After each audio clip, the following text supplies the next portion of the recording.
ಪಾಂಡುರಂಗನು ಇನ್ನು ಎಂಥ ಪರೀಕ್ಷೆಯನ್ನು ತುಕಾರಾಮರಿಗೆ ನೀಡ್ತಾರೆ. ಅನ್ನ ಬೇಕೆಂದರೆ ಅನ್ನವನ್ನ ನೀಡ್ತಾ ಇರ್ತಾರೆ. ತನ್ನಲ್ಲಿ ಇಲ್ಲದಿದ್ದರೂ ಹೇಗಾದರೂ ಮಾಡಿ ಯುದ್ಧದಲ್ಲಿ ಹೇಗೋ ತುಕಾರಾಮರು ಇರ್ತಾರೆ ಅಂತ ರೈತ ಹೊಲಕ್ಕೆ ಹೋಗುವುದಿಲ್ಲ. ಸಕಲ ಭೂತಗಳನ್ನು ತನ್ನಂತೆಯೇ ಅಂತ ತಿಳಿಯುತ್ತಾ ಪರೋಪಕಾರಗಳಲ್ಲಿಯೇ ನಿರತರಾಗಿರ್ತಾರೆ. ಆದರೆ ಅವನ ಮಕ್ಕಳು ಹೊಟ್ಟೆ ಹಸಿವಿನಿಂದ ಅವರ ತಾಯಿಗೆ ಅಮ್ಮ ಹೊಟ್ಟೆ ಹಸಿವು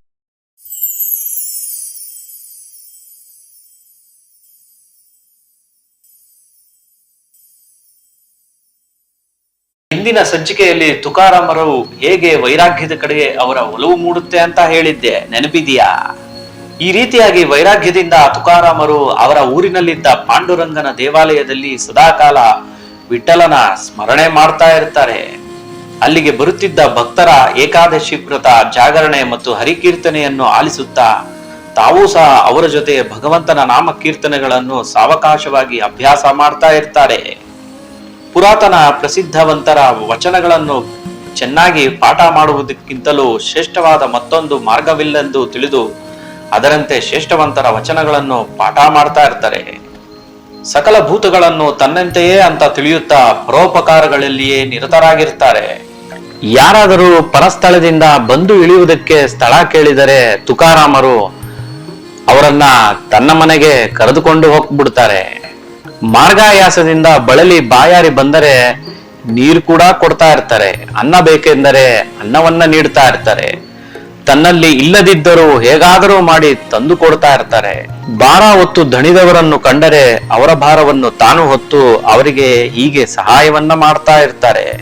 ಭಗವದ್ಭಕ್ತರು ಭೇಟಿಯಾದರೆ ಅವರನ್ನ ಮನೆಗೆ ಕರೆದು ತಂದು ಪಾದ ಪೂಜೆ ಮಾಡಿ ತೀರ್ಥ ಸ್ವೀಕರಿಸುತ್ತಿದ್ದರು. ಇದರಂತೆ ಪಶು ಪ್ರಾಣಿಗಳನ್ನು ಸಹ ಸಂತೈಸುತ್ತಿದ್ದರು.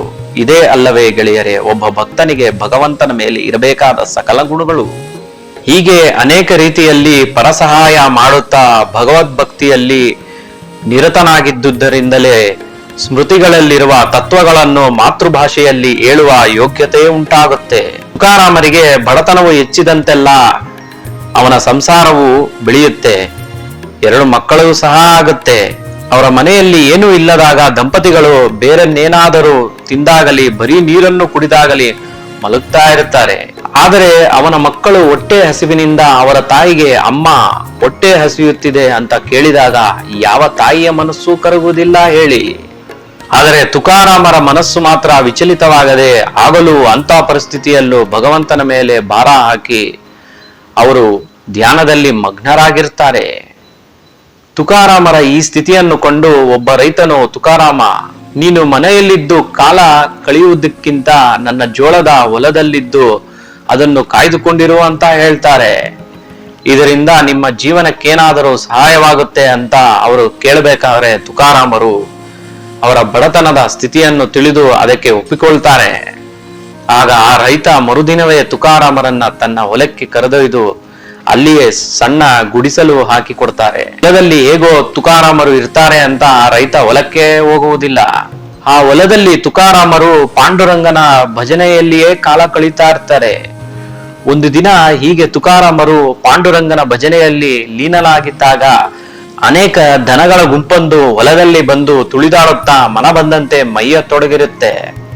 ಜೋಳವು ಕೊಯ್ತಕ್ಕೆ ಬಂದಿದ್ದರಿಂದ ಆ ದನಗಳ ತುಳಿತಾಟಕ್ಕೆ ದಂಟು ನೆಲಕ್ಕೆ ಬಿದ್ದು ಕಾಳುಗಳು ಉದಿರಿದ್ದರಿಂದ ಸೂರೆ ಮಾಡಿದಂತೆ ಕಾಣುತ್ತಾ ಇರುತ್ತೆ. ಅಷ್ಟೊತ್ತಿಗೆ ಆ ರೈತ ಅಲ್ಲಿಗೆ ಬರುತ್ತಾನೆ.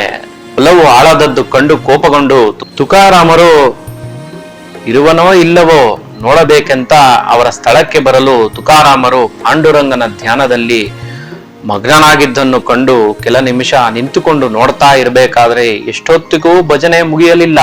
ತಾನೇ ಹೋಗಿ ಆ ದನಗಳನ್ನು ಒಡೆದು ಮತ್ತೆ ಬಂದು ಆಗಲೂ ತುಕಾರಾಮರ ಭಜನೆ ಮುಗಿಯಲಿಲ್ಲ. ಅವರ ಭಜನೆ ಮುಗಿಯುವವರೆಗೆ ಕುಳಿತುಕೊಳ್ತಾರೆ. ರೈತನ ಸಿಟ್ಟು ಕ್ರಮೇಣ ಕಡಿಮೆಯಾಗುತ್ತಿತ್ತು. ತುಕಾರಾಮರು ಭಜನೆಯನ್ನ ಮುಗಿಸಿ ಕರಜೋಡಿಸಿ ಪಾಂಡುರಂಗನನ್ನು ನಮಸ್ಕರಿಸಿ ಕುಳಿತುಕೊಳ್ತಾರೆ. ಆಗ ರೈತನು ಶಾಂತ ರೀತಿಯಿಂದ, ತುಕಾರಾಮ, ಬಾಯಿಲ್ಲಿ ಎಂದು ಅವನನ್ನ ಕರೆದೊಯ್ದು ಹಾಳಾದ ಹೊಲವನ್ನು ತೋರಿಸಿ, ನಿನ್ನನ್ನು ಕಾಯಲಿಟ್ಟಿದ್ದು ಭಜನೆ ಮಾಡುವುದಕ್ಕೋ ಹೊಲವನ್ನು ಕಾಯುವುದಕ್ಕೋ? ಈಗ ನಷ್ಟವನ್ನು ಭರಿಸುವರಾರು? ಈ ಹೊಲಕ್ಕೆ ಎಷ್ಟು ಕಾಳು ಆಗಬೇಕಿತ್ತೋ ಅದಕ್ಕಿಂತ ಕಡಿಮೆಯಾದ ಕಾಳಿನ ನಷ್ಟವನ್ನು ನಿನ್ನಿಂದ ವಸೂಲು ಮಾಡುತ್ತೇನೆ ಎಂದು ಹೇಳಿ ಹೋಗು, ಇನ್ನು ನೀನು ಹೊಲವನ್ನು ಕಾಯುವುದು ಬೇಡ ಎಂದು ಹೇಳಿ ಮನೆಗೆ ಕಳಿಸ್ತಾರೆ.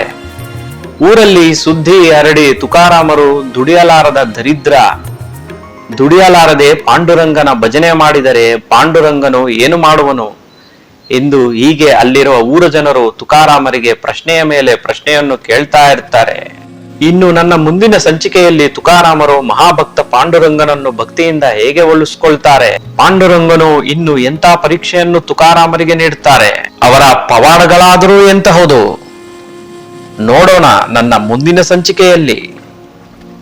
ಸರ್ವೇ ಜನ ಸುಖಿನೋ ಭವಂತು, ಸನ್ಮಂಗಳಾನಿ ಭವಂತು ಅಂತ ಹೇಳ್ತಾ ಅಲ್ಲಿಯವರೆಗೂ ಈ ವಿಶ್ವನ ವಿಧಾಯ.